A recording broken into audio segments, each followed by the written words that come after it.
What's good, guys? Welcome back to Ron's Rise News. Welcome back to the channel and welcome back to another video where we get the new 2023 A1 Allstreet or Audi A1 Citycarver renamed. The A1 Citycarver is now renamed to the Allstreet. The crossover style Citycarver derivative marches on in Europe despite being discontinued from the UK due to slow sales. Now, the only difference from the previous model year is the name, A1 Allstreet, with the jacked up Super Mini retaining the same equipment and engine options. Pricing also remains the same, starting from 23,200 euros, $24,240 in Germany. Now, this is the first time Audi is using the Allstreet nameplate, but likely not the last. As proven from spy photos in the past, there is a crossover variant of the Audi A3 on the way, which could also be called the Allstreet, distinguishing it from the more off-road capable A4 and A6 all-road Quattro models. Now, sold exclusively with gasoline engines, the 2023 Audi A1 Allstreet comes with a choice between a 3-cylinder 1-liter turbocharged engine and a larger 4-cylinder 1.5-liter unit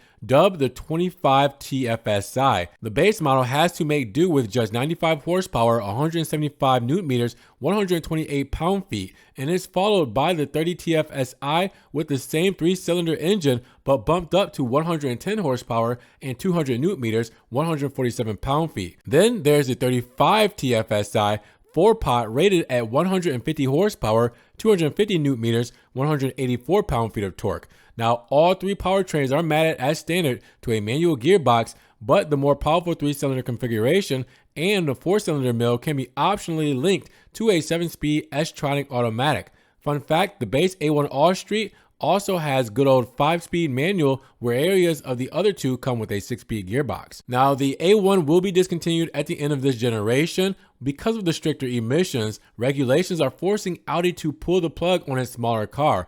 Now, the VW group said that a while back it still will have the B segment well covered thanks to the Skoda Fabia, C Ibiza, and the VW Polo. And the Czech model recently switched to a new generation while the other two were given a mid-cycle facelift. So it's unclear whether Audi will bother to give the A1 Sportback an update before axing the model later on this decade. And the A1 is not the only small Audi on its deathbed, since the Q2 baby crossover will also bow out. But with that said, what do you guys think about the A1 Allstreet and the new name? Let me know down in the comments below. And if you guys did enjoy the video today, make sure you give it a big thumbs up. Giving the video a like will help get it up in the rankings. More people can see it, and we can talk about the renamed Audi A1 Allstreet for 2023. Now, with that said, if you guys want to help further support the channel and enjoy what I do here, make sure you guys check the description down below where I have a one-time link donation for my PayPal, my Cash App, and my Venmo, just in case you guys want to donate an extra $1 or $2 to the channel. I appreciate that extra love and support. Thank you so much. You guys can also check out the Ron's Rise merch, just in case you guys want long sleeve shirts, Kango hats, backpacks, hoodies, everything Ron's Rise is there. Now, I'm also on TikTok, Facebook, Instagram, Snapchat, Twitter. See everything I'm posting, car memes, pictures, and videos that doesn't always make it here to the channel. Now, make sure you guys subscribe to the channel, but click that notification bell so you don't miss one video. And with that said, you guys be blessed, have a great day, and we will talk to you guys in the next Ron's Rise News video. Peace.